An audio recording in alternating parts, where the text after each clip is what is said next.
Quantas vezes você já se sentiu culpada por não ser uma mãe perfeita? Nesse vídeo, vamos analisar essa culpa e entender que ser uma mãe suficiente pode ser mais que o suficiente. E quem trouxe esse conceito de mãe suficientemente boa foi Donald Winnicott. Ele foi um psicanalista e pediatra, um sucessor de Freud, que começou a analisar essas conexões entre a mãe e o bebê. E o que ele trouxe como suficiente para essa mãe é cuidar das necessidades físicas e emocionais do bebê, mas que ela deveria continuar sendo imperfeita, porque isso ajudaria o bebê a ter resiliência diante ao mundo, a criar recursos internos para aguentar o mundo afora, depois que ele fosse desenvolvendo enquanto criança e depois enquanto adulto. Então, o que ele queria dizer com essa mãe suficientemente boa? É a mãe que vai dar de mamar para o bebê, vai amamentar, vai acalentar no frio, vai vestir o bebê, vai limpar, não vai deixar a criança suja, assada, e vai criar um vínculo de confiança. O bebê sabe que estando perto da mãe, ele está seguro e a criança precisa ter esse sentimento de segurança. Mas que em alguns momentos ele vai entender que a mãe vai se afastar um pouquinho, mas que ela retorna. Isso já vai criando na cabeça dele que em alguns momentos haverá solidão, haverá angústia, haverá frustração. Então, quando a mãe ela erra, ela é imperfeita, ela é humana, isso ajuda o filho a criar resistência às frustrações que ele vai ter durante a vida.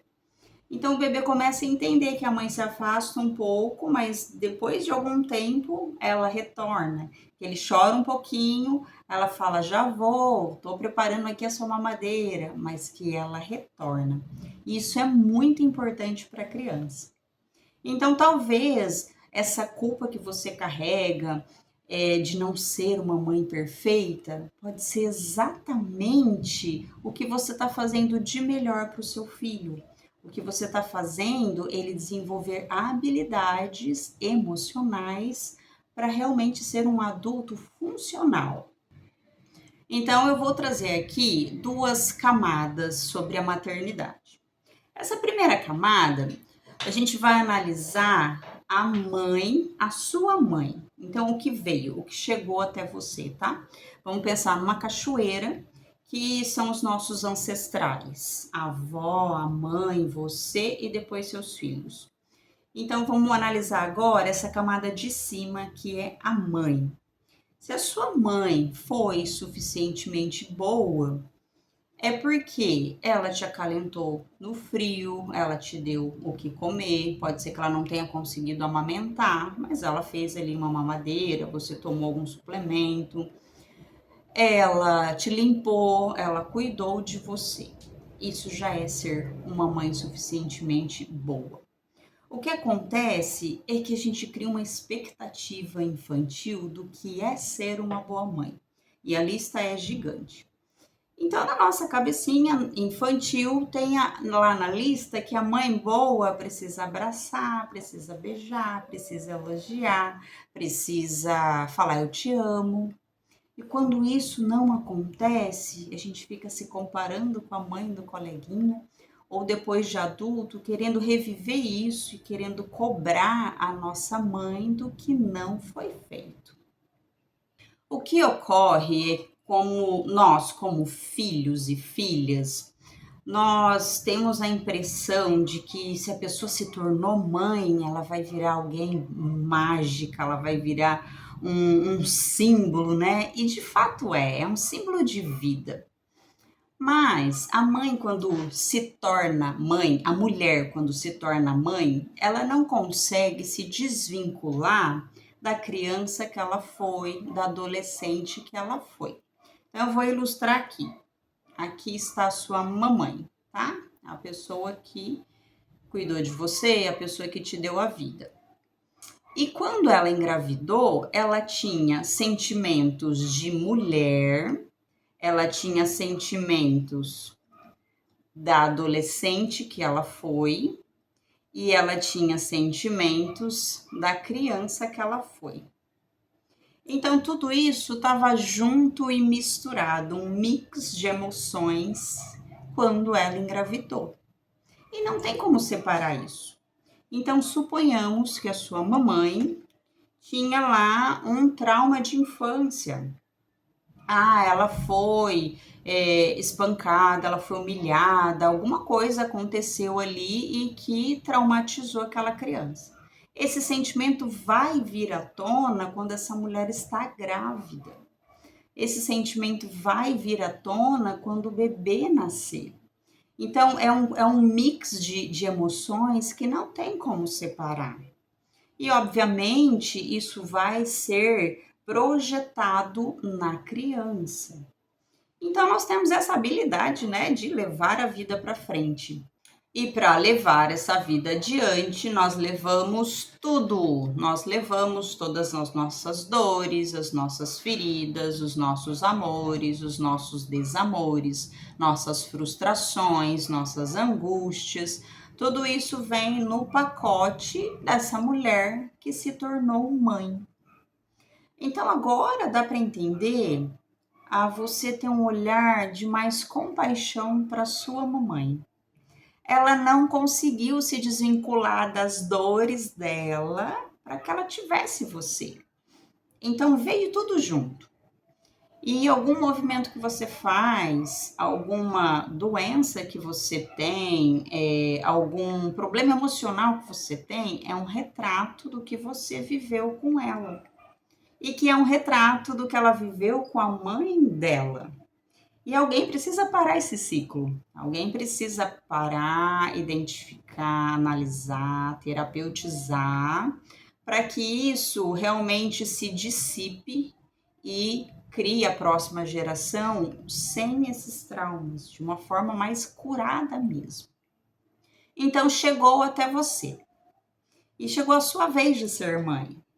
Da mesma forma, você não conseguiu desvincular as suas feridas enquanto mulher, enquanto criança, enquanto adolescente, para enfim ter os seus filhos. E o que ocorre? Os seus filhos projetam as suas dores. Vamos pensar numa mãe como uma árvore. Então, você, como mãe, é uma estrutura, você é a raiz. E lá nas pontinhas, nas folhas, estão os frutos. Os filhos são os frutos. Então, quando a gente quer ter frutos melhores, mais saudáveis, emocionalmente saudáveis, quem que a gente tem que tratar? A raiz, a mamãe. É por isso que hoje eu não atendo mais crianças e adolescentes somente eles. Eu incluo a mãe no tratamento terapêutico. E às vezes eu prefiro atender primeiro a mãe para que ela faça movimentos e que vá atingir os filhos. Isso dá muito resultado. Porque às vezes a criança ou adolescente só está replicando uma dor emocional da própria mãe. E como funcionam as fases da criança? Como é esse olhar da criança? Na primeira infância, de 0 a 7 anos, a criança ela tem um olhar totalmente para a mãe. Então, a criança abre o olho, nasceu, abre o olho, e o primeiro outro dela é a mãe. E ela vai ficar vinculada com a mãe pelo menos aí 2 anos e meio. Ela não sabe que ela é ela. Essa psique não foi desenvolvida ainda. Então, ela entende que a mãe e ela são a mesma pessoa. Depois, na segunda fase, de 7 aos 14 anos, esse olhar é para o pai, para o masculino. Em tudo que ela pode aprender sobre o masculino, como ter coragem, como ter direção, constância, disciplina, é aprendido nessa fase. Com quem? Com o papai. Dos 14 aos 21, o jovem vai aplicar tudo o que aprendeu dentro de casa, com o pai, com a mãe, na sociedade. Então, dos 14 aos 21, ele vai, enfim, trazer uma essência para ir para a vida, para ir para a sociedade. Ah, mas e se faltou alguma coisa? Vai ter problemas. Vai ter problemas. E essa fase da adolescência é muito difícil para qualquer jovem, tá? Não se iludam, ah, mas minha filha é boazinha, ah, mas ela não vai passar por essa fase. Todas nós vamos. Todo filho adolescente vai passar por essa fase, que é uma fase de transição, que não é mais o olhar da mãe, não é mais o olhar do pai. É como se o adolescente entrasse num vale que ele não soubesse quem é ele. Então ele precisa se estruturar, precisa juntar o que recebeu da mãe, o que recebeu do pai para entender quem é. E é uma fase muito difícil. Aos 12 anos de idade, é como se abrisse um filtro, uma venda nos olhos, que o jovem começa a identificar o mundo do jeitinho que ele é. Não é mais fantasioso, não é mais mágica. A criança, o adolescente, começa a ver que a mãe mente, que fala lá para a tia que tá tudo bem, na verdade ela não tá, e ele vê que não tá. Começa a ver que o pai às vezes falta com a promessa dele, promete de levar a algum lugar e não vai. Então, antes tinha aquele olhar de herói, né? De super pessoas, né? De seres especiais. E a partir dos 12 anos, isso tudo vai abaixo. Então, é cruel ali com o jovem enxergar o mundo do jeitinho que ele é, com todas essas dores, com todos é, essas frustrações, entende? Agora veja só, se a sua mamãe não se curou das feridas dela e você herdou isso e você não tratou e você é uma mamãe e está projetando no seu filho e você está aqui assistindo esse vídeo, esse é o seu momento de olhar para você, de sentir, de viver, de tratar as suas dores, as suas feridas de quem? Dessas três pessoinhas que moram dentro de você. De você como adulta, de você enquanto adolescente e de você enquanto criança. Quando a gente cura criança, a gente perde esse olhar infantil para as coisas, achar que a vida é muito difícil, que os problemas são imensos. A gente perde essa coisa de ser pequeno diante a vida. Quando a gente trata as dores do adolescente, a gente para de ser inconsequente. Começa a ter decisões mais assertivas na vida. E enfim, quando essas feridas da infância e da adolescência são curadas, você se torna uma adulta suficiente, uma adulta capaz. E capaz de se cuidar para que os seus filhos não projetem as suas dores. Isso não é incrível? E o processo terapêutico faz muito esse papel de você olhar para si, de ter um autoconhecimento, de você tratar as suas dores, para parar de sangrar em cima da sua filha, do seu filho. É como se você libertasse realmente o seu filho, a sua filha, de uma coisa que é sua.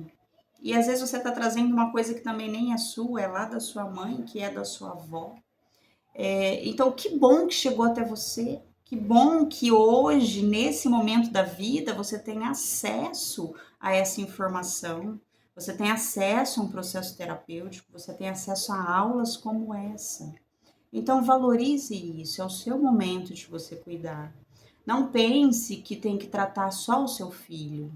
É você mãe, é você mãe. Isso faz toda a diferença. Uma mamãe curada cura os seus filhos. Uma mãe ferida fere os seus filhos. E eu quero agora te trazer um conto sobre uma mãe para você tirar um aprendizado. Diz assim: era uma vez, em um jardim exuberante, uma borboleta chamada Lila.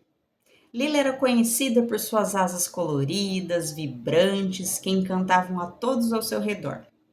No entanto, por trás de sua beleza havia um peso que a acompanhava: a culpa. Lila era mãe de 3 pequenas lagartas. Desde o momento em que elas nasceram, ela se esforçava para ser a melhor mãe do mundo. Ela queria que suas filhas tivessem tudo: amor, segurança, liberdade de explorar o jardim. Mas em sua busca pela perfeição, Lila frequentemente se sentia sobrecarregada. Ela passava horas se preocupando se estava fazendo o suficiente, se suas filhas estavam felizes e se estava educando da melhor maneira. Um dia, enquanto voava, em busca de néctar, Lila encontrou uma sábia tartaruga à beira de um lago. A tartaruga, percebendo a angústia de Lila, a convidou para sentar ao seu lado. O que aflige, querida borboleta? Perguntou a tartaruga. Lila desabafou sobre as suas inseguranças, sobre suas preocupações e a culpa que sentia por não ser uma mãe perfeita. A tartaruga, com um sorriso gentil, respondeu: Lila, você precisa entender que ser uma mãe suficientemente boa é como ser uma flor no seu jardim. Cada flor tem sua beleza única, e mesmo com algumas pétalas imperfeitas, elas ainda atraem as abelhas e embelezam o ambiente. Com essas palavras, Lila começou a refletir. A tartaruga sugeriu um exercício. Que tal, ao final de cada dia, você escrever 3 coisas que fez bem como mãe? E ao mesmo tempo, pense em algo que gostaria de melhorar, mas sem se punir por isso. Lila aceitou o desafio e nos dias seguintes ela começou a anotar as suas conquistas e pequenos momentos de alegria com suas filhas. Ela percebeu que, mesmo com suas imperfeições, estava criando um lar cheio de amor e aprendizado. Com o tempo, Lila aprendeu a aceitar que não precisava ser perfeita. Suas filhas, ao observarem a sua jornada, aprenderam a lidar com as suas próprias falhas e valorizar as pequenas vitórias. A história de Lila nos ensina que a busca pela perfeição pode ser uma armadilha. Aceitar as suas imperfeições e celebrar pequenas conquistas é o caminho para um relacionamento mais saudáveis para o seu filho, para a sua filha. Então, eu quero te deixar essa reflexão também. Vamos seguir o exemplo aqui da tartaruga sábia. Você tirar um dia, reservar um momento no final do dia para você escrever 3 coisas boas que você fez para a sua filha, que você fez para o seu filho enquanto mãe. Coisas pequenas, pentear o cabelinho da sua filha, arrumar o seu filho para ir para a escola, fazer o prato que ele gosta, entende? 3 coisas boas. E que você olhe também o que te falta, um ponto de melhoria como mãe.